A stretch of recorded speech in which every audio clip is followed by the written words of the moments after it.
반갑습니다. 나무 아카데미입니다. 이번 영상에서는 EBS 수능 특강 문학 갈래복합 네 번째 존재의 테이블과 구부러진 길 공부해 보도록 하겠습니다. 수필과 현대시가 같이 실려 있죠. 첫 번째 수필 존재의 테이블 먼저 공부하고 그 이후에 현대시 구부러진 길 공부해 보도록 합시다. 첫 번째 작품 존재의 테이블은 나희덕이 쓴 현대 수필입니다. 주요 제재 자체가 제목으로 실려 있죠.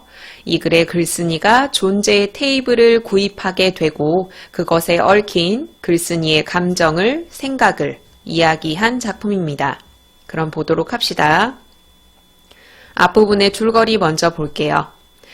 이 글은 수필이기 때문에 이 글에 등장하는 나는 허구의 인물이 아니라 글쓴이 자신이겠죠. 나는 바슐라르가 사용했던 존재의 테이블의 의의를 소개한다. 바슐라르는 프랑스의 상당히 저명한 철학자입니다. 바슐라르가 존재의 테이블이라는 것을 마련해서 현재의 고된 삶을 어떻게 극복했는지 그것에 관해서 간단히 설명을 하거든요. 바슐라르는 어려운 생활 속에서도 작은 테이블 앞에서 즐거운 독서 그리고 몽상의 시간을 가지면서 견뎠다고 해요.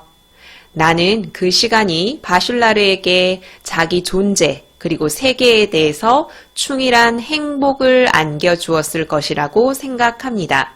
그리고 글쓴이도 그런 테이블을 가지고 싶다라는 생각을 하게 되죠. 그리고 본격적으로 글로 들어갑니다. 내가 감히 존재의 테이블을 갖겠다고 생각한 것은 바슐라르를 흉내내려는 치기에서가 아니다 라고 말하고 있습니다. 그러니까 나는 바슐라르를 흉내내기 위해서 산 것은 아니다. 감히. 이 감히라는 말을 통해서 글쓴이가 바슐라르를 존경하고 있다는 것이 드러나죠. 그러면 글쓴이는 왜 그 테이블을 샀느냐? 아마도 그가 이룬 업적이나 성공, 이것을 바라서가 아니라 한 인간으로서의 고통과 외로움을 이겨내는 방식에 깊이 공감했기 때문이다 라고 설명하고 있습니다. 글쓴이가 존재의 테이블을 산 이유, 존재의 공간을 만든 이유를 묻는 문제는 필수로 출제될 거예요. 그러니까 다음 단락에 나오는 이유와 같이 지금 이 부분도 주의 깊게 보셔야 합니다.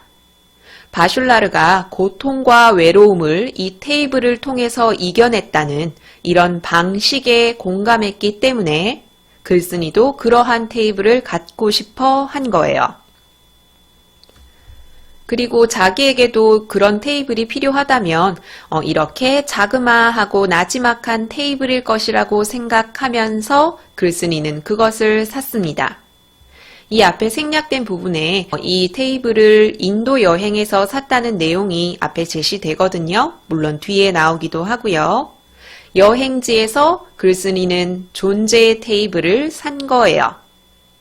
물론 평범한 테이블인데 글쓴이가 그렇게 의미를 부여한 거죠. 테이블이 어떻게 생겼는지 설명을 하는데 테이블 위에 꽃 문양이 있다고 설명을 합니다. 이 꽃 문양은 뒤에 한 번 더 나오는데 그때의 꽃 문양의 의미를 한 번 더 살펴보도록 합시다. 그 테이블을 사는 순간은 매우 행복했습니다. 그것만으로도 인도에 온 보람이 있다고 생각할 정도였죠. 그런데 글쓴이의 심리 변화가 드러나요. 행복감이 후회로 변질된 거죠.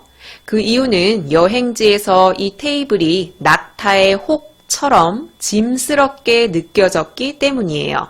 비유적인 표현을 사용해서 존재의 테이블에 관한 글쓴이의 심리 변화를 제시하고 있습니다. 그처럼 우매한 충동과 집착이 또 어디 있을까 싶었다. 우매한 충동과 집착이라고 말한 이유는 바로 뒷부분에 드러납니다. 굳이 인도에서 그 테이블을 사지 않아도 집에 있는 테이블 자체도 충분히 존재의 테이블이 될 수 있죠. 그건 내가 의미를 부여하면 되는 거니까요. 그런데 굳이 여행지에서 이 테이블을 사가지고 그것을 메고 다니면서 힘들어하는 모습, 그 모습을 우매하다라고 생각한 거예요. 그래서 행복이 후회로 바뀌었고요. 그리고 뒤이어서 왜 글쓴이가 테이블을 샀는지 두 가지 이유가 추가로 제시가 됩니다.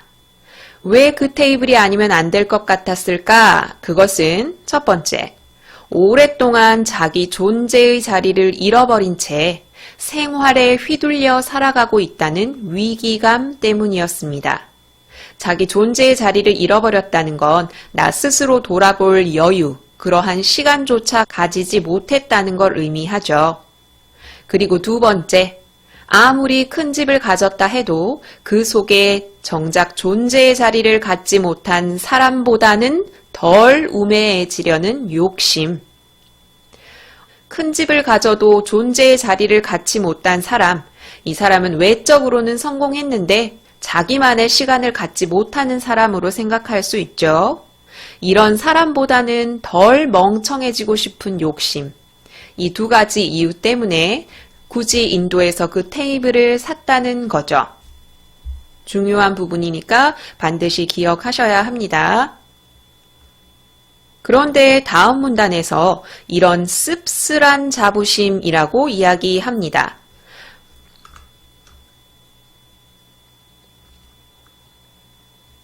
씁쓸한 감정과 자부심의 감정을 나누어서 한번 살펴보면 일단 자부심이라는 건 스스로를 돌보기 위해서 노력을 했죠. 그 테이블을 구매해서 자기를 돌아보려고, 나만의 시간을 가지려고 노력하고 있어요.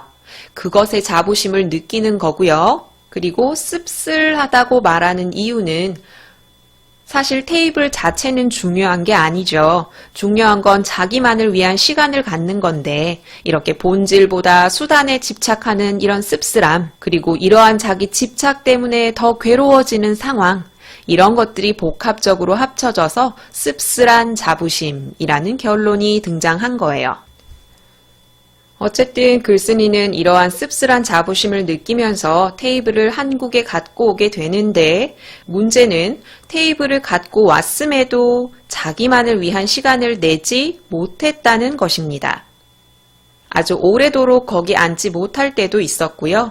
그럴 때는 바로 곁에 있는 그 테이블이 아주 멀리 있는 것처럼 느껴지기도 했어요.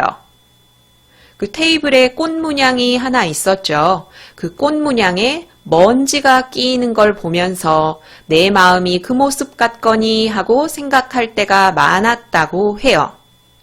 여기서 이 꽃 문양에 먼지가 끼이는 것, 이것은 이 글의 글쓴이가 자기를 돌볼 여유조차 없이 생활에 쫓겨 사는 모습, 이것을 비유한다고 볼 수 있습니다. 그러면 꽃 문양 이 자체가 이 글의 글쓴이를 비유하는 존재, 라고도 해석할 수 있겠죠. 그리고 그 테이블을 볼 때마다 씁쓸해진다 라고 말하고 있습니다. 그리고 그러한 삶이 어떤 일상인지 다음 문단에 구체적으로 설명하고 있거든요. 매일 학교에 갔다가 일을 하죠. 그리고 돌아와서 집안일을 하고 아이들까지 챙기고 그러고 나면 자정이 넘어버려요. 여유가 없죠. 이런 삶 속에서 테이블 앞에 앉기는 쉬운 일이 아니다. 행복하면 행복한 대로, 고통스러우면 고통스러운 대로 그 앞에 가서 앉지 못했어요. 존재의 테이블을 장만했긴 한데 존재의 자리, 즉 그 테이블에 앉는 그런 순간은 쉽게 생기지 않았다. 그러다가도 테이블에 앉는 때가 있었어요.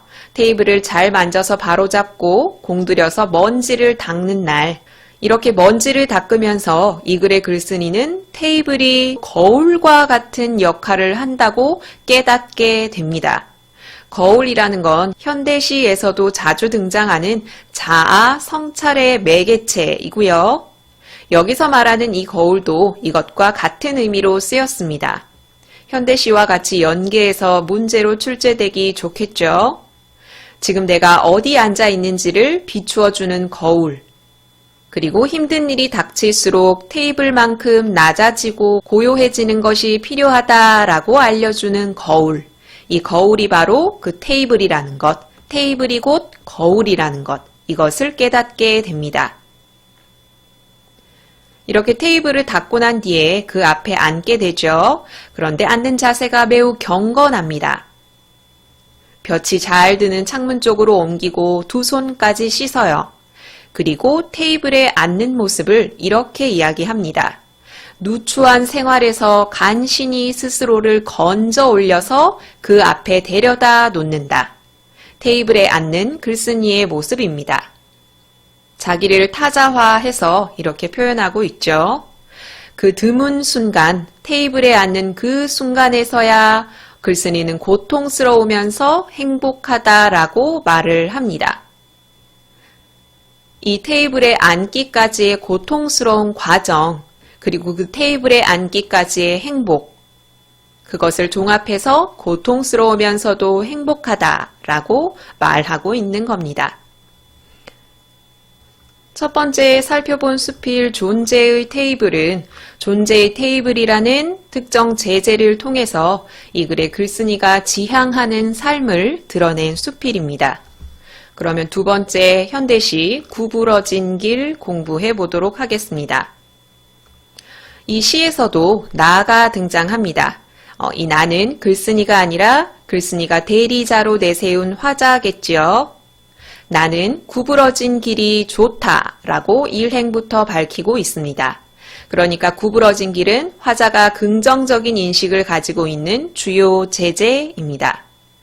구부러진 길을 가면 구부러진 길에서 만날 수 있는 존재들을 아래쪽에 설명을 하고 있거든요. 세 가지 존재가 등장하죠. 첫 번째는 민들레, 두 번째는 감자를 심는 사람, 세 번째는 어머니의 목소리입니다. 민들레는 나비의 밥그릇 같은 민들레라고 말하고 있어요. 민들레가 나비를 위해서 꿀을 주는 거죠. 그러니까 나비의 밥그릇은 곧 민들레고 민들레는 나비가 생명을 이어갈 수 있도록 해주는 존재예요. 두 번째, 감자를 심는 사람을 만날 수 있다. 감자를 심는 사람은 감자를 먹는 사람들이 생명을 이어갈 수 있도록 노동하는 존재죠. 민들레와 의미가 유사하죠. 그리고 세 번째, 어머니의 목소리를 들을 수 있는데 날이 저물면 울타리 너머로 밥 먹으라고 부르는 목소리예요. 이 어머니는 식구들의 끼니를 이어갈 수 있도록 챙겨주는 존재죠. 그러니까 민들레, 감자를 심는 사람, 어머니의 목소리는 모두 한 존재의 생명을 이어갈 수 있는 대상입니다. 자, 이 대상들을 어디서 만날 수 있다고요? 구부러진 길에서 만날 수 있습니다. 계속 볼게요. 구부러진 하천에 물고기가 많이 모여 살듯이, 이렇듯이 무엇도 이렇게 산다라고 나와야 되죠. 구부러진 길이 이러하다라고 말할 거예요. 일단 들꽃도 별도 많고요. 구부러진 길은 또 산을 품고 마을을 품고 있어요. 그러니까 구부러진 하천에 물고기가 많이 산다. 이 말은 구부러진 길이 산과 마을을 품고 있다와 대응하는 겁니다. 둘 중에 원관념은 바로 구부러진 길이 산과 마을을 품고 있다는 것이죠. 이렇게 구부러진 길은 어떤 대상을 품어주는 포용력 있는 모습을 보이고 있습니다. 이 시에서 포용이라는 단어는 굉장히 중요하거든요. 구부러진 길의 속성이자 이 시의 화자가 긍정적으로 평가하는 모습이에요. 꼭 염두에 두십시오. 그 구부러진 길처럼 살아온 사람, 즉 다른 사람을 포용해주는 사람이 나는 좋다. 구부러진 길도 좋고 구부러진 길처럼 살아온 사람도 좋아요. 반듯한 길처럼 쉽게 살아온 사람, 이런 사람보다 흙투성이 감자처럼 울퉁불퉁 살아온 사람의 구불구불 구부러진 삶이 좋다. 반듯한 길은 구부러진 길과 대조적인 의미를 지니고 있죠. 쉽게 살아온 삶을 반듯한 길로 표현하고 있고요. 글쓴이가 좋아하는 것은 이런 삶을 산 사람이 아니라 구불구불 구부러진 삶을 산 사람이 좋아요.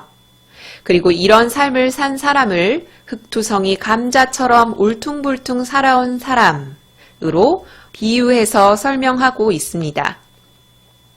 흑투성이 감자 하니까 앞부분에 나왔던 감자를 심는 사람 생각나죠? 이렇게 연계돼서 이어질 수 있어요. 이를 통해서 구부러진 길의 속성, 순탄하지 않은 삶, 그것을 견딘 삶, 그것을 견뎌내고 남을 포용하는 사람, 이것이 바로 구부러진 길이 설명하는 속성이라는 것을 드러내고 있는 거죠. 구부러진 주름살에 가족을 품고 이웃을 품고 가는 구부러진 길 같은 사람이 좋다. 구부러진 길 같은 사람이 어떤 사람인지 반드시 출제될 거예요. 어떤 사람인지 한번 다시 정리해 봅시다. 일단 굴곡진 삶을 살아온 사람이에요. 굴곡진 삶을 산 사람은 다른 사람을 더 잘 이해할 수 있겠죠? 그러면 아까 앞부분에서 이야기한 대상처럼 남을 포용하기 쉬울 거예요.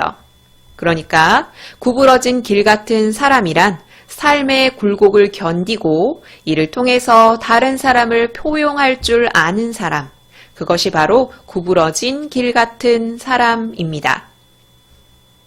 두 번째로 살펴본 이 시는 구부러진 길이라는 대상을 통해서 역시나 화자가 긍정적으로 생각하는 삶의 모습을 표현한 현대 시입니다. 그러면 문제 풀어보도록 합시다. 일단 존재의 테이블 먼저 풀어볼 거예요. 난도가 높은 문제는 여러분이 제대로 공부한 후에 집중을 해서 문제로 풀어보셔야 하고요. 우리 화면상으로는 일단 간단한 기본적인 문제부터 풀어보도록 합시다. 일단 2번 풀어볼게요. 윗글의 나에 대한 설명으로 적절하지 않은 것을 고르셔야 합니다. 정지 버튼 누르시고 답 찾아보세요. 같이 봅시다. 1번, 바슐라르를 깊이 존경하고 있다. 부사어 하나에서 이것이 드러나죠? 바로 감히라는 부사어입니다. 그래서 1번은 적절하고요. 2번, 자기만의 시간을 갖고 싶어 한다. 테이블을 산 것 자체가 자기만의 시간을 갖고 싶기 때문이죠. 3번, 일과 가사를 병행하여 여유가 없다. 이것은 바로 옆부분에 드러나죠. 학교에 갔다가 이것은 일에 해당하고 가사일까지 병행하고 있죠. 이런 삶 속에서 테이블에 앉기조차 힘들다. 4번, 정이 많고 남을 돕는 데 익숙하다. 얼핏 보기에 적절하다고 생각할 수 있는데 이 수필에서는 글쓴이가 이러한 성격인지는 제시되지 않았어요. 그래서 2번의 정답은 4번이고요. 5번, 스스로의 삶을 되돌아볼 줄 안다. 이런 시간을 가지기 위해서 테이블을 구매한 거죠. 그래서 2번의 정답은 4번입니다. 다음 문제 풀어볼게요. 다음 문제는 구부러진 길 시예요. 2번 풀어보려고 합니다. 윗글을 이해한 학생들의 반응으로 적절하지 않은 것은 고르셔야 합니다. 정지 버튼 누르시고 답 찾아보세요. 같이 봅시다. 1번, 나비는 민들레가 생명을 이어갈 수 있도록 하는 존재이구나. 제대로 보지 않으면 맞다고 생각할 수 있죠. 그런데 반대예요. 답은 1번입니다.